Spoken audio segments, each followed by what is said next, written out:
Have you ever felt like you're carrying the weight of the world on your shoulders? Like there's this heavy, gray cloud following you around no matter what you do? If you're a guy, you might feel this pressure to just man up and push through it, to pretend everything's fine even when it's not. Society has this weird expectation that men should be like rocks, strong, silent, and unshakable. But here's the truth. Men have feelings too. Big, complicated, messy feelings. And it's completely okay to not be okay. Sadness isn't a sign of weakness. It's a sign of being human. It's an emotional response to life's challenges, to loss, to disappointment. Think about it. We feel happy when something good happens, so why wouldn't we feel sad when something bad happens? It's a natural part of the human experience. But for a lot of men, admitting they're sad feels like admitting defeat. It can feel isolating, like you're the only one in the world going through this. But I promise you, you are not alone. Let's talk about what this sadness can look like, because it's not always just about crying. For many men, sadness shows up in different ways. Maybe it's anger or irritability. You might find yourself snapping at people you care about, getting frustrated over little things that wouldn't normally bother you. Or maybe it's escapism. You might be throwing yourself into work, spending endless hours at the office. Or maybe it's video games, or binge-watching shows, anything to just numb out and not have to think or feel. Sometimes it looks like physical symptoms. You might feel constantly tired with no energy even after a full night's sleep. Your appetite might change. Either you're not hungry at all, or you're eating everything in sight. You might get headaches or stomach aches that have no clear medical cause. These are all ways your body can be trying to tell you that something is wrong emotionally. It's like your internal alarm system is going off, but instead of a loud siren, it's a quiet, persistent ache. Another common sign is losing interest in things you used to love. Remember that hobby that used to light you up? The one you couldn't wait to do? Now just the thought of it feels exhausting. Hanging out with friends might feel like a chore instead of a joy. This withdrawal is a defense mechanism. When you're hurting, it's natural to want to pull back and protect yourself. But this is where the cycle gets dangerous, because isolation only makes the sadness feel bigger and more overwhelming. So if any of this sounds familiar, what can you do? The first step is the hardest, but it's the most important. Acknowledge it. Say it out loud, even just to yourself. I am feeling sad right now. I am struggling. Just putting a name to the feeling takes away some of its power. You're no longer fighting an invisible enemy. You're facing a real emotion, and that's something you can work with. The next step is to talk about it. I know. This can be incredibly difficult. The fear of being judged, of being seen as weak, is very real. But reaching out is an act of courage, not weakness. It's one of the bravest things you can do. It doesn't have to be a big, dramatic conversation. Start small. Find one person you trust, a partner, a family member, a close friend. You could start by saying something like, "Hey, I've been having a tough time lately. Can we talk?" You might be surprised at how understanding and supportive people can be when you let them in. Think of it this way. If you broke your leg, you wouldn't just try to walk it off, right? You'd go to a doctor, get a cast, and let it heal. Your mental health deserves the same level of care and attention. There is no shame in seeking professional help. Therapists and counselors are trained professionals who can give you tools and strategies to navigate these feelings.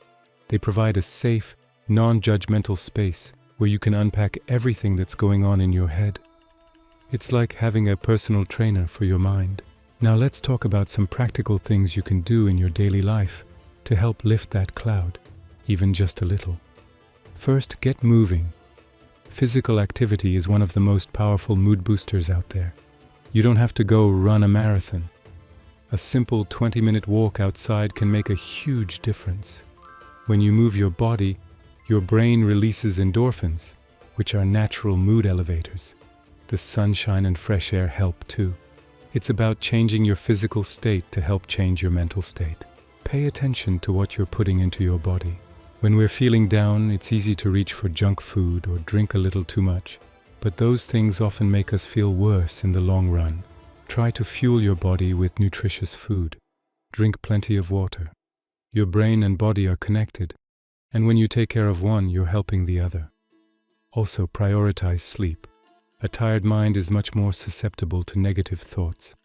Create a relaxing bedtime routine to help you wind down. Another powerful tool is mindfulness. This doesn't mean you have to sit and meditate for an hour every day. It can be as simple as taking 5 minutes to focus on your breath. When you feel that wave of sadness or anxiety rising, just pause. Close your eyes if you want, and take a few slow, deep breaths.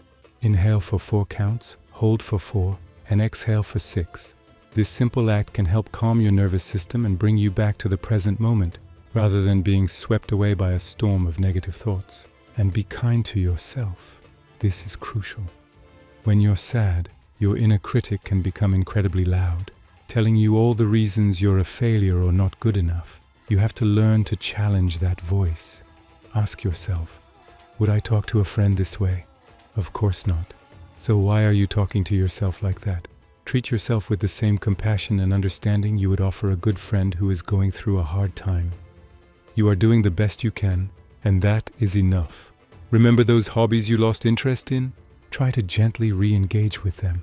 Don't put pressure on yourself to feel the same joy you once did. Just do it for the sake of doing it. Pick up that guitar, even if it's just to play one chord. Open that book, even if you only read one page. Go for that hike, even if it's a short one. These small actions can help you reconnect with parts of yourself that have been buried under the sadness. They are small steps on the path back to feeling like you again. It's also important to understand that healing is not a straight line. There will be good days and bad days. On a good day, you might feel like you've finally beaten it, and then a bad day can hit you out of nowhere and make you feel like you're back at square one. That's not failure, that's part of the process. On the bad days, be extra gentle with yourself. Lean on your support system. Use the tools you've learned. Just focus on getting through that one day, or even that 1 hour. If your sadness feels overwhelming, if you're having thoughts of harming yourself, it is absolutely vital that you reach out for immediate help. There are crisis hotlines and resources available 24/7 with people who want to help you. Your life is incredibly valuable, and there is hope and help available. We'll put some resources in the description below this video. Please don't hesitate to use them. Ultimately, embracing your sadness is about embracing your full humanity. It's about understanding that strength isn't about never falling down. It's about getting back up again and again. It's about having the courage to be vulnerable, to ask for help, and to take care of your whole self, mind, and body. You are not broken. You are a human being having a human experience, and you have the strength within you to navigate this, one day at a time. Thanks for watching today. If this video resonated with you, maybe share it with someone who might need to hear it. Remember to be kind to yourself and to others. You never know what someone else is going through. Take care, and we'll see you in the next one.